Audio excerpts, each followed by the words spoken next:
नमस्कार मित्रांनो, सुस्वागतम. घरोघरी मातीच्या चुली या मालिकेच्या आजच्या भागामध्ये अगदी मनपूर्वक मी तुमचं स्वागत करते. आजच्या भागामध्ये आता ओवी जी साक्ष देते ती साक्ष खोटी देते, कारण तिला आईला मारण्याची धमकी त्या बाईने दिलेली असते. म्हणून आता अवंतिका ही मिलॉर्ड साहेबांना विनंती करते की हे बघा मिलॉर्ड, आता काही जरी झाले तर मी तुम्हाला एक विनंती करते, कारण ओवी खूप घाबरलेली आहे.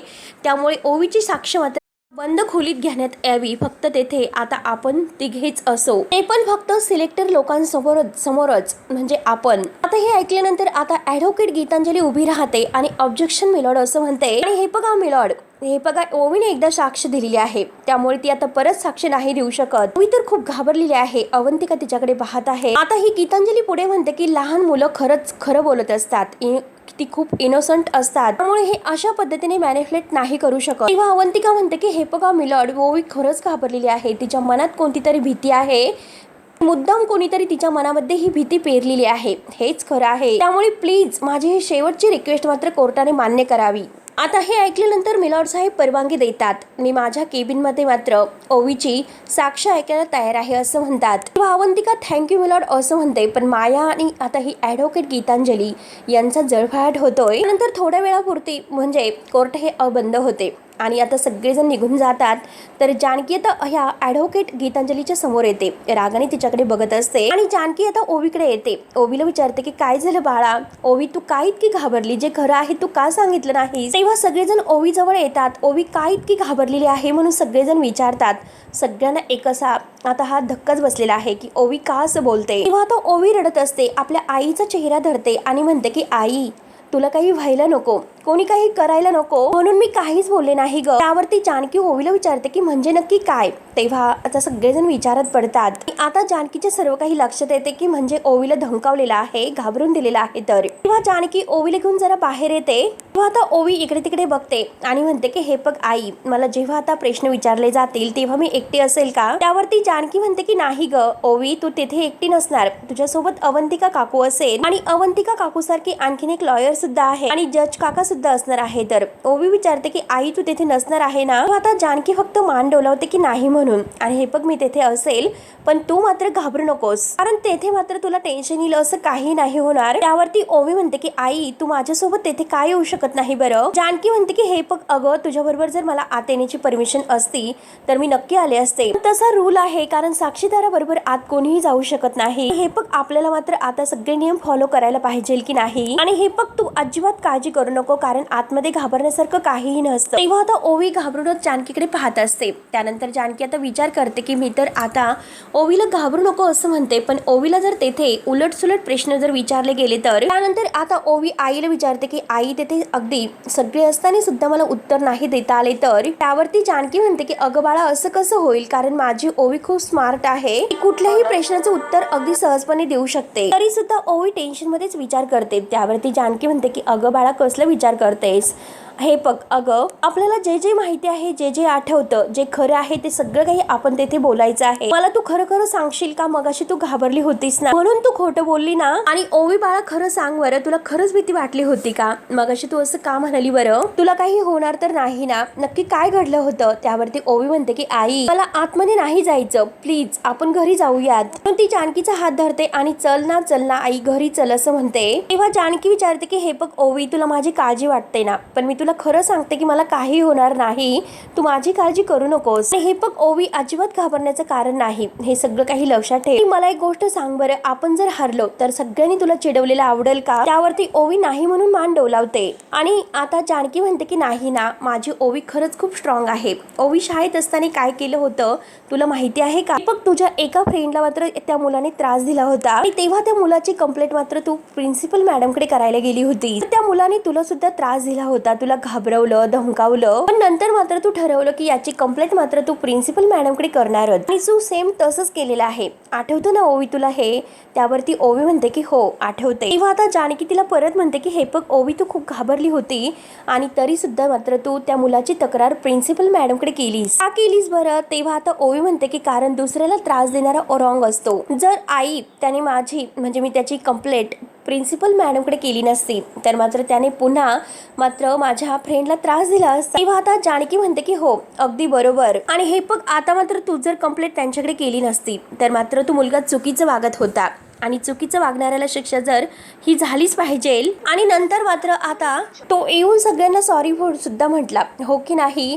तेव्हा आता ओवी म्हणते की हो. आणि त्यानंतर जानकी तिला समजावते आणि ओवी घाबरायचं नाही, कसं आता उत्तर द्यायचं आहे, जे आहे ते खरं बोलायचं आहे याबद्दल सगळं काही समजावते. तेव्हा आता ओवीला मात्र आता त्या बाईने जे काही तिला धमकावलेलं आहे की तुझ्या आईचं काही खरं नाही, तिला आम्ही मारून टाकू, आठवत असतं. आणि ओवीच्या चेहऱ्यावर आणखीनच दडपण जानकीला आता दिसते. तेव्हा मात्र आता जानकी पुन्हा विचारते की ओवी हे पग शाळेमध्ये मात्र तुला जे कोणी घाबरवलेलं होतं आणि आता तसंच भीती मात्र कोणीतरी इथे सुद्धा तुझ्या मनामध्ये पेरलेली आहेस का. तेव्हा आता ओवी जानकीकडे पाहत असते, नक्की आता काय करावं तेच काही तिला कळत नसतं. तेव्हा आता ओवी तरी सुद्धा काही उत्तर देत नाही. तर जानकी पुढे तिला म्हणते की हे बघ ओवी, मी तुला फक्त इतकंच सांगत आहे, कारण जी काही मनामधील भीती असेल तर ती आता काढून टाक. आणि जेव्हा तू ठामपणे आता प्रिन्सिपल मॅडम समोर उभी राहिली होती तसंच ठामपणे आज जज काकांसमोर उभं राहायचं आहे आणि तुला खरं बोलायचं आहे, ते काही आहे ते अगदी खरं खरं उत्तर द्यायचं आहे. आणि हे बघ माझं बाळ स्ट्रॉंग आहे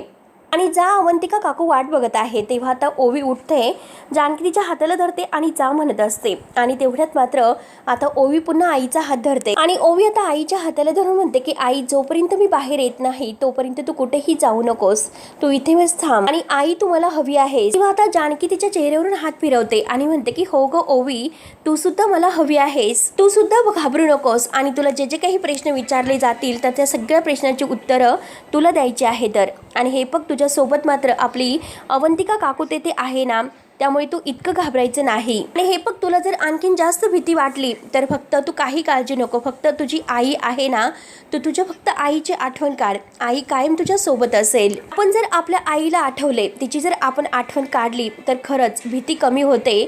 आणि तू काही काळजी करू नकोस, सगळं काही व्यवस्थित होईल, फक्त तू आईला तुझ्या सोबत ठेव. आणि हे बघ मला पूर्ण खात्री आहे की तू सगळ्या प्रश्नांची उत्तर मात्र अगदी व्यवस्थित देशील, खरी खरी देशील. आणि हे बघ मी तुला नेहमी काय शिकवलेलं आहे की आता नेहमी खरं बोलायचं आहे, कारण खऱ्याच्या बाजूने नेहमी काय देवबाप्पा असतो, पाठीशी सुद्धा कायम देवबाप्पा असतो. तेव्हा आता ओवीला ती जवळ घेते, तिला प्रेमाने समजावते, घाबरू नको असं म्हणते. आणि ती ओवीला जवळ घेत आता तिला अगदी मायाने सांभाळते आणि ऑल द बेस्ट असं म्हणते. तेव्हा ऋषिकेश मात्र त्यांच्याकडे पाहत असतो. तेव्हा आता ओवीच्या मनातील सगळी काही भीती आहे तर ती कमी झालेली असते, सगळं काही अगदी छान होतं. सगळेजण मात्र आता इतके सगळेजण म्हणजे ओवी आता नक्की काय उत्तर देईल याची आशा आता सगळ्यांना लागलेली असते. आणि सगळेजण मात्र आता हे अगदी छान तयार होतात. आता ओवीला घेऊन मात्र एका बंद खोलीमध्ये अवंतिका येते आणि ॲडव्होकेट आता ही गीतांजली आहे सरंजामे, ती सुद्धा येते आणि ती सुद्धा आता अगदी रागानेच पाहत असते. अवंतिका आता ओवीला समजावते, जज साहेबांच्या समोर त्यांना आता घेऊन येतात. तेव्हा मात्र आता अवंतिका ही ॲडव्होकेट आता ती मिलॉर्ड साहेबांना म्हणते की माझी एक विनंती आहे, आता ॲडव्होकेट गीतांजली सरंजामे जे काही प्रश्न माझे असतील ओवी यांना विचारणार आहेत, कारण हे बघा आता मात्र ती लहान आहे आणि तिच्या मनावर कोणताही असा आघात होईल असले कोणतेही प्रश्न तिला विचारले जाऊ नयेत अशी मी विनंती करते. म्हणजे कसं अगोदरच मला हे सगळं समजावून सांगावं लागेल. तेव्हा लगेच आता ही ॲडव्होकेट गीतांजली आहे तर ती ऑब्जेक्शन घेते. हे बघा आता ओवीने मात्र या अगोदर सुद्धा साक्ष दिलेली आहे, या बंद खोलीत येण्या अगोदर इथे आल्यानंतर मात्र मी त्यांना काय प्रश्न विचारणार आहेत हे सुद्धा यांनी सांगायचं का, एक कोर्ट आहे याचं जरा भान असून द्या. आणि हे बघा मिलॉर्ड आता सुद्धा अगदी कोर्टच्या प्रोसिजर प्रमाणे सगळं काही व्हायला हवे. तेव्हा लगेच मिलॉर्ड आता ॲडव्होकेट गीतांजली सरंजामे यांना म्हणतात की हे बघा तुम्हाला जे काही प्रश्न विचारायचे असेल तर ते विचारा, परंतु ते शांतपणे होऊन द्या, सगळं काही शांतपणेच होऊन द्या. तेव्हा ॲडव्होकेट गीतांजली मात्र आता थँक्यू मिलॉर्ड असं म्हणते. त्यानंतर आता ॲडव्होकेट गीतांजली ओवीला विचारायला प्रश्न सुरुवात करते आणि म्हणते की हे बघ ओवी बाळा, माया मावशीने तुला असं खेचत ओढत उचलून वगैरे नेलं होतं का ग. आता ओवी अवंतिकाकडे बघते तर अवंतिका तिला शांत राहायला सांगते. तेव्हा आता ओवीला ते सर्व क्षण आठवतात की मायाने तिला कसं नेलं होतं, हाताला धरून अगदी गोड बोलून. तेव्हा आता ओवी नाही असं म्हणते. आता ही ॲडव्होकेट गीतांजली पुढे विचारते की तिने तुला मारलं वगैरे नाही ना. तेव्हा आता ओवी नाही असं म्हणते आणि आता हात असा वर उगारून दाखवते. असा कधी हात उगारलेला आहे का तुझ्यावर त्या माया मावशीने. तेव्हा आता ओवी नाही नाही करत असते. मला एक गोष्ट सांग, अगं जेवढ्या वेळेस तू आता ह्या माया मावशी मावशीच्या सोबत होती तेव्हा तू आई वडिलांशी बोलत होती ना, मला एक गोष्ट सांग की माया मावशीने तुला कधी धमकी दिली का? तेव्हा ओवी नाही म्हणते. म्हणजे कसं की माया मावशीने कधी तुला उपाशी ठेवलं, खायला पहिलाच काही दिलेले नाही, अगदी तुझे लाडच तिने केले नाही, असं तिने कधी केलेलं आहे का? तेव्हा ओवी नाही म्हणते. तेव्हा आता ही ॲडव्होकेट गीतांजली आहे ती खुश होते आणि गुड असं म्हणते. त्यानंतर आता बाहेर सगळ्यांना टेन्शन येतं की नक्की आता ओवी काय साक्ष देईल. सगळ्यांना ओवीच्या साक्षीची मात्र आता अगदी आतुरता लागलेली असते. नक्की आता ह्या मायेला शिक्षा होण्यासाठी मात्र आता ओवीने खरी साक्ष द्यायला हवी.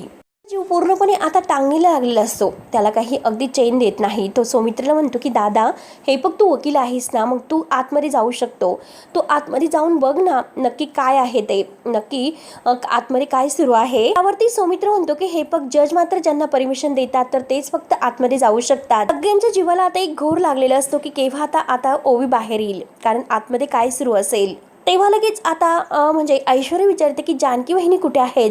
सारंग म्हणतो की जानकी वहिनी आणि ऋषिकेश दादा मगासपासून इथे नाही. तेव्हा मात्र आता सौमित्राला धक्काच बसतो. सौमित्र लगेच विचारतो की ते दोघं कुठे गेलेत. तेव्हा मात्र आता इकडे आतमध्ये ॲडव्होकेट गीतांजली सरंजामे आहे तर ती मिलॉर्डला म्हणते की हे बघा किडनॅपिंग नक्की काय असते की एका व्यक्तीला मात्र तिच्या मर्जी विरुद्ध कायदेशीर अगदी बाबीच्या विरुद्ध पालकांच्या परवानगीशिवाय एका जागेवरून दुसऱ्या जागेवर येणं असं असतं. या केसमध्ये मात्र मायाने असं काहीही केलेले नाही. माया तिच्या मर्जीनुसार मात्र ओवीला घेऊन गेली होती. यात ओवी सुद्धा अगदी सहकुशीने तिच्या बरोबर गेली होती. किंवा अवंतिका म्हणते की हे बघा मिलॉर्ड आता ॲडव्होकेट गीतांजली सरंजामे मगाशीच म्हणाल्या होत्या लहान मुलं खूप निरागस असतात आणि फक्त खरं बोलतात. हे बघा मला मात्र त्यांना करेक्ट करायला आवडेल. IPC सेक्शन 366 हे सांगत आहे की कुठल्याही 16 वर्ष खालील मुलगा किंवा मुलगी तिच्या आणि किंवा तिच्या पालकांच्या विरुद्ध मात्र असून तिला कुठे घेऊन जाणं हे किडनॅपिंगच असतं.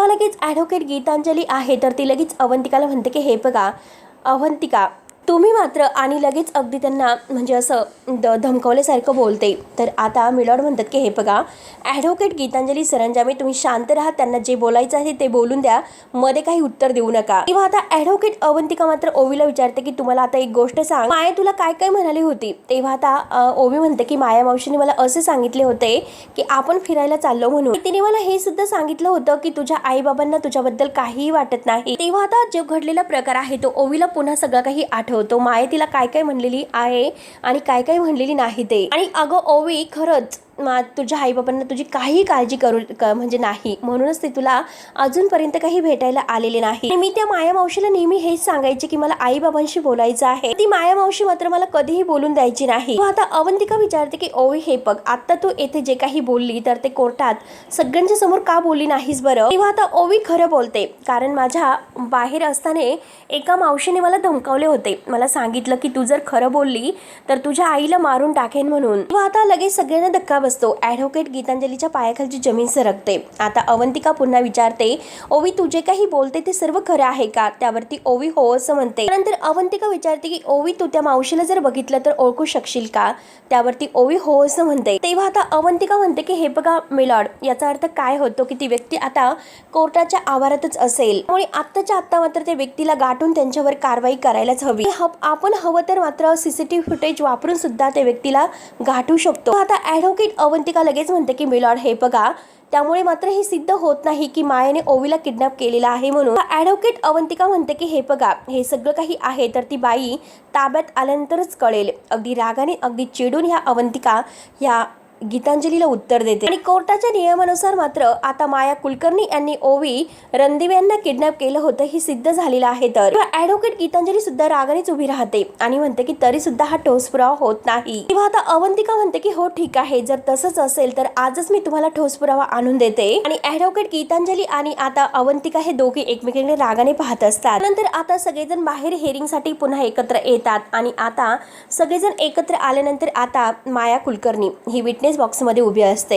आता मिलॉर्ड साहेब सगळ्यांना म्हणतात की हे बघा सगळी हिअरिंग आणि आता जे काही कोर्टात पुरावे दाखल केलेले आहे साक्ष झालेले आहेत असं मात्र आता हे सगळं लक्षात आलेलं आहे की माया कुलकर्णी यांच्यावर जे काही आरोप आहे तर ते सिद्ध होण्यासाठी मात्र आणखीन काही पुराव्याची गरज आहे. त्यामुळे हे कोर्ट मात्र आता आदेश देत आहे केस संदर्भात जे काही पुरावे आहेत तर ते पुरावे मिळवावेत आणि ते सगळे पुरावे कोर्टासमोर सादर करावे आणि यासाठी मात्र हे कोर्ट आणखीन 2 दिवसाची मुदत देत आहे. आणि तेवढ्यात मात्र आता ही जी काही पुष्पा कडू आहे तर ती धावतच येते आणि म्हणते की थांबा जज साहेब. तेवढ्यात सगळेजण वळून मात्र आता ह्या पुष्पाकडे पाहत असतात. आता म्हणजे नक्कीला काय सांगायचं असेल, इने का थांबा जज साहेब असं म्हटलं असेल आणि सगळ्यांच्या समोर एक मात्र पुष्पा म्हणते की मला काहीतरी सांगायचं आहे. तेव्हा आता सगळेजण धक्क्याने आता पुष्पाकडे बघत असतात आणि आता मायाला पुष्पाकडे बघून मात्र आता गीतांजलीच्या ज्या तिची टीम आहे त्या टीमने मात्र जे काही पैशाची बॅग दिलेली आहे तिला खोटं बोलायला लावलेलं आहे हे सर्व क्षण आठवतात. त्यानंतर मात्र आता मिलॉर्ड म्हणतात की तुम्हाला जे काही बोलायचं असेल ते विटनेस बॉक्समध्ये येऊन तुम्ही बोलू शकता. आता ही पुष्पा कडू आहे तर ती विटनेस बॉक्समध्ये येते. तेव्हा लगेच आता ही पुष्पा विटनेस बॉक्समध्ये आल्यानंतर जज साहेबांना म्हणते की अगोदर मी साक्ष दिली होती तर ती साक्ष खोटी होती. आता हे ऐकल्यानंतर आता ॲडव्होकेट गीतांजली आणि आता ही माया यांच्या पायाखालची जमीनच सरकते. आता मी जे काही बोलणार आहे ते सर्व खरं आहे. तेव्हा सगळं कोर्ट हादरून जाते. नक्की आता एक असा भयानक पुरावा मात्र येथे आलेला आहे. हे सर्व जानकीमुळे शक्य झालेलं आहे. तर कारण माया ही चांगली बाई नाही. आता असं म्हटल्यानंतर आता मायाची तर अगदी पूर्णपणे गिरकीच होते. अगदी धक्क्याने ती पाहत असते. सगळ्यांना अवंतिका ऐश्वर्यांना आनंद होतो. लगेच ॲडव्होकेट गीतांजली आहे सरंजामी ती उभी राहते आणि ऑब्जेक्शन मिलॉर्ड, हा सर्व काय प्रकार आहे. या बाईने अगोदर साक्ष दिली होती, आता मात्र त्यांच्या मनाप्रमाणे हा साक्ष बदलणार आहे. नक्की असला कसं कोणता खेळ येथे सुरू आहे. तर हे बघा मला असं वाटतं मात्र यांची जी काही साक्ष बदलली आहे तर त्यावर नक्की यांच्यावर कुणाचा तरी दबाव आहे. तेव्हा आता पुष्पा म्हणते की नाही मी कुणाच्याही दबावाखाली येऊन बोलत नाही. तर मायाच्या बाजूने बोलण्याची मला धमकी दिली होती, पैसे दिले होते आणि जो काही घडलेला प्रकार आहे तो सर्व काही आता ही पुष्पा कडू कोर्टामध्ये सांगते. परंतु आता माझे डोळे उघडलेले आहे की ते पैसे फक्त माझी गरज भागवतील, कोणाचं तरी आयुष्य बर्बाद होईल आणि त्याचं कारण मी बनेल. त्यामुळे हे जे काही पाप आहे तर ते मला माझ्या माथी लावून घ्यायचं नाही. म्हणून आज कोर्टासमोर मी माझी खरी बाजू मांडलेली आहे. लगेच ॲडव्होकेट गीतांजली सरंजामे म्हणते की ह्या स्वतःची साक्ष अशी बदलू शकत नाही आणि जरी यांची साक्ष बदलली असेल तरी सुद्धा ती साक्ष मात्र कोर्टासमोर ग्राह्य धरली जाणार नाही. त्यामुळे आता ही साक्ष आहे तर ती रेकॉर्डवर घेता कामा नये. तेव्हा ॲडव्होकेट अवंतिका उभी राहते